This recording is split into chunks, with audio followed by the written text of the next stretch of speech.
उनमें से 2 लोग उठा लिए गए और किसने उठाए हैं नहीं पता। पाकिस्तान तहरीक इंसाफ के अपने लोगों ने भी कहना शुरू कर दिया कि ये क्या कर रहे हैं। उनका ये कहना है एस्टैब्लिशमेंट की जर्नलों की तरमीम में इस तरह का इस्तिस्ना क्यों चाहिए। उनको एक बार फिर अडियाला पहुंचने के बाद इमरान खान साहब से मिलने नहीं दिया जा रहा। उनसे रिपोर्टर्स पूछ रहे कि डॉक्टर साहब हॉर्स ट्रेडिंग हुई है, क्या इस पर कोई बात करेंगे। डॉक्टर साहब बात करने के काबिल नहीं थे।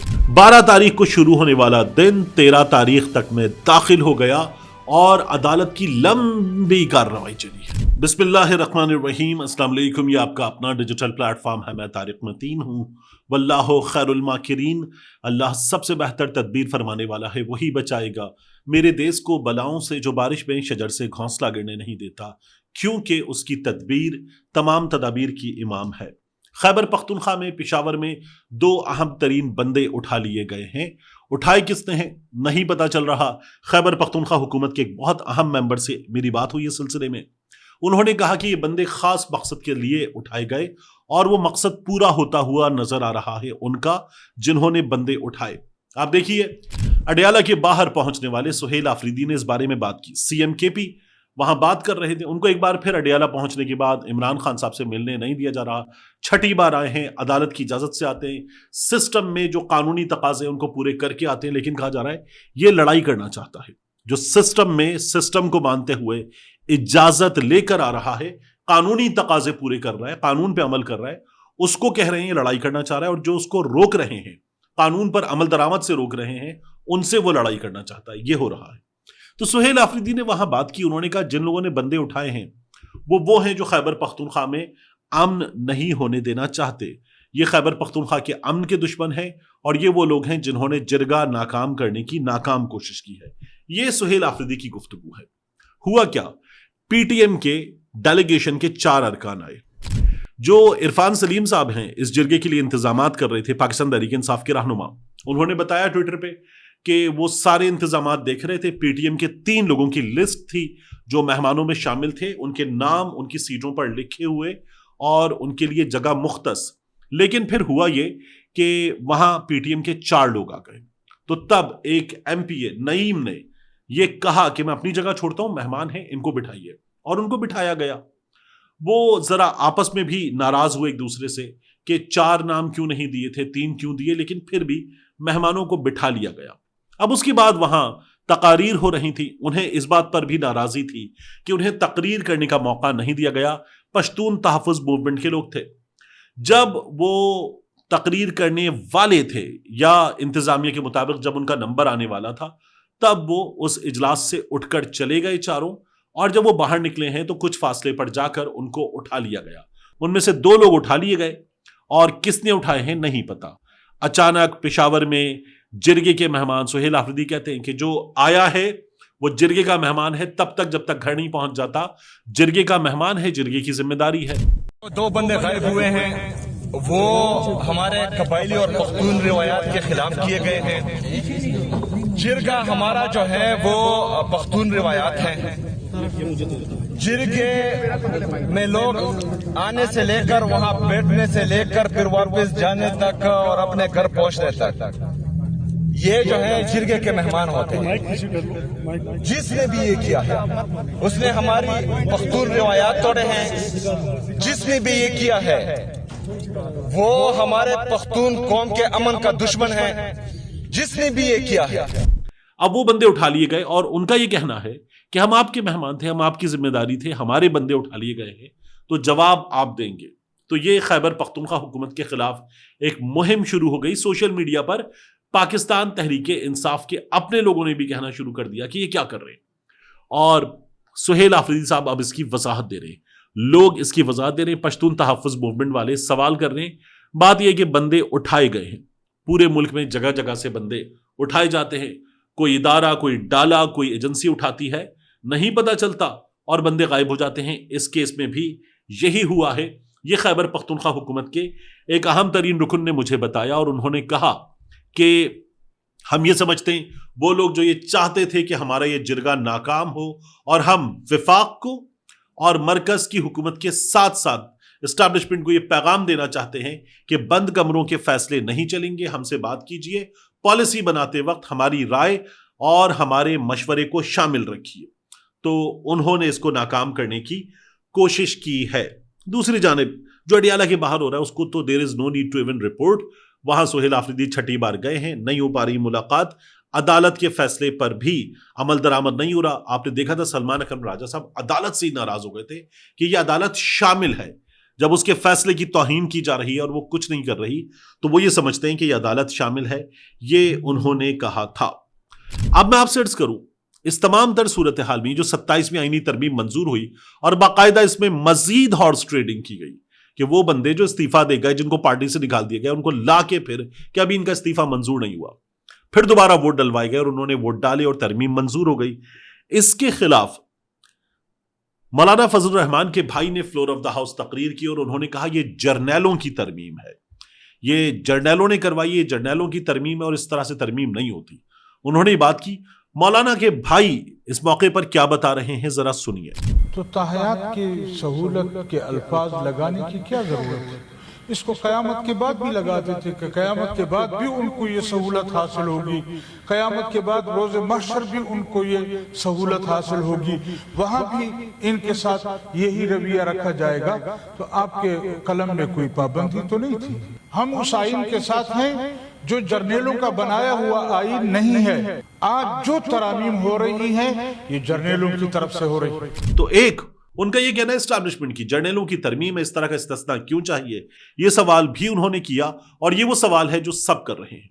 अब अदालत के साथ क्या हो रहा है और जो इख्तियारात शख्सियात की जात में उनके अहदों में डाल दिए गए हैं उसके साथ क्या हो रहा है, इस पर आप देखिए कि अब हर तरफ से आवाज उठ रही है।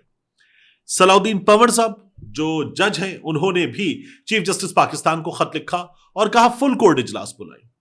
इससे पहले अतहर बिन अल्लाह साहब ने यह डिमांड की थी, ये दीगर लोगों ने डिमांड की, ये साबिक चीफ जस्टिस ने डिमांड की। 27वीं आईनी तरमीम को जस्टिस जवाद ख्वाजा साहब ने पहले ही यह ऐलान कर दिया कि वो इसके खिलाफ लड़ाई लड़ेंगे और अदालत में लड़ाई लड़के इसका रास्ता रोकेंगे। नहीं रोक पाए पहले भी। 26वीं तरमीम के मामले में भी हमने देखा कि अब हुकूमत ये कर रही कि उसको भी उठा के ले जाएगी आईनी अदालत, ये कानून के जरिए मुमकिन बना दिया गया है। तो याह्या आफरीदी साहब ने फुल कोर्ट इजलास बुला लिया है, बहुत लेट बुलाया है। वही जो मैं आपसे कहता हूं कि टू लेट टू लिटिल, वही काम किया गया है और इसका अब कोई फायदा नहीं होने जा रहा क्योंकि याह्या आफरीदी साहब ने बार बार अपनी मीटिंग्स करके अपना जो चीफ जस्टिस ऑफ पाकिस्तान का अहदा है वो इंटैक्ट कर लिया है। अब सुप्रीम कोर्ट के साथ क्या होता है या दीगर शख्सियात के साथ, जज साहिबान के साथ, अदलिया की आजादी के साथ क्या होता है, याह्या आफरीदी साहब इस पर हमें ज्यादा कंसर्न नजर नहीं आएंगे। ये साफ तौर पर आपको नजर आ रहा है। मैं यहां आपसे अर्ज करूं कि इस फुल कोर्ट इजलास से क्या हो जाएगा। एक अदद इजलास होगा जिसमें लोग राय देंगे, राय देने वालों में वो लोग भी मौजूद होंगे जो कहेंगे पार्लियामान सुप्रीम है, पार्लियामान की माननी चाहिए, पार्लियामान का इख्तियार है कि वो तरमीम कर सकती है।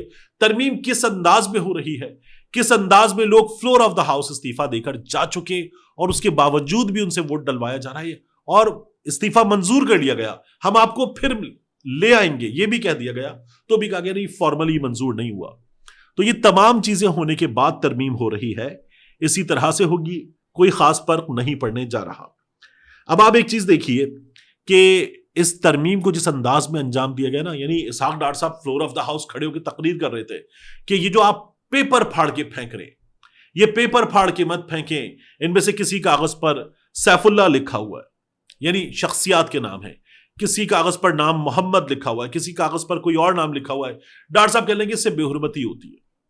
तो जो नाम नबी करीम सल्लल्लाहु अलैहि वसल्लम का कि जिन पर हम, हमारे माँ बाप, हमारी औलाद कुर्बान, ये एक मुसलमान का अकीदा होना चाहिए, वो नामे नामी कि जिसका जिक्र अल्लाह रब्बुल इज्जत ने बुलंद कर दिया, उनको कौसर अता फरमा दी, वो अलग, और किसी शख्स का नाम मोहम्मद अलग।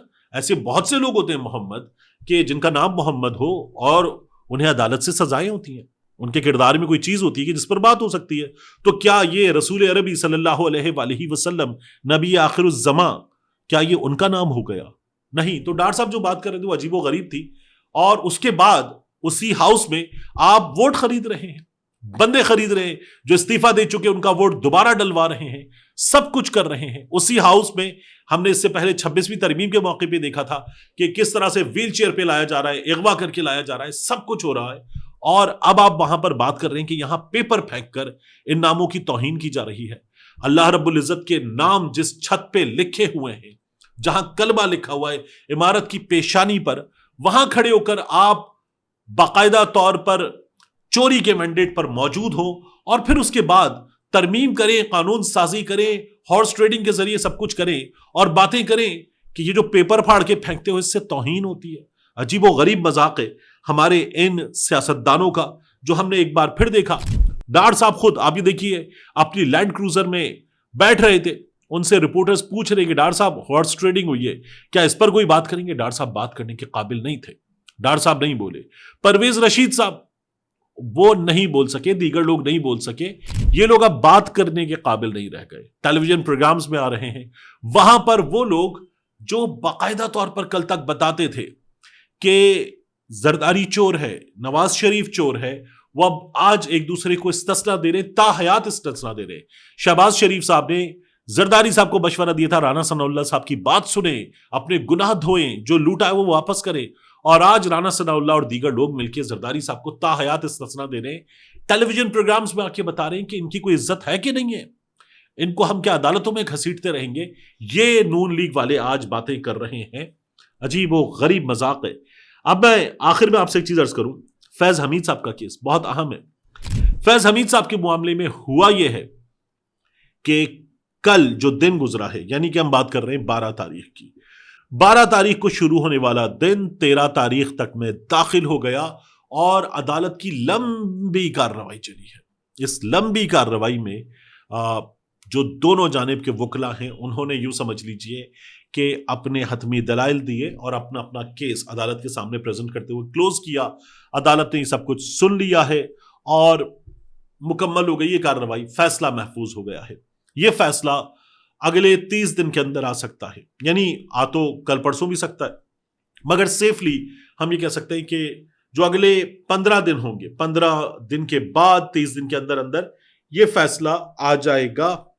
اس بات کا صاف طور پر امکان ہے. فیصلہ کیا آنے جا رہا ہے میں نے آپ سے پہلے بھی عرض کیا تھا, اب بھی آپ کو بتاؤں کہ فیض حمید صاحب کے قریب ترین لوگ, سورسز, وہ یہ کہتے ہیں کہ جس انداز میں دفاع کیا گیا ہے, جس انداز میں یہ کیس لڑا گیا ہے, اس سے وہ مطمئن ہے اور وہ یہ سمجھتے ہیں کہ فیض حمید کی بے گناہی یہاں ثابت کر دی گئی ہے.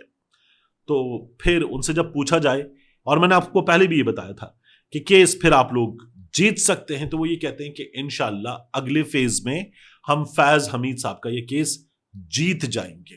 تو اس فیز میں انہیں امید یہ ہے کہ فیصلہ فیض حمید صاحب کے خلاف آنے والا ہے, اور یہ فیصلہ میکس 30 دن کے اندر, 25 دن ممکنہ طور پر اس کے اندر آ سکتا ہے.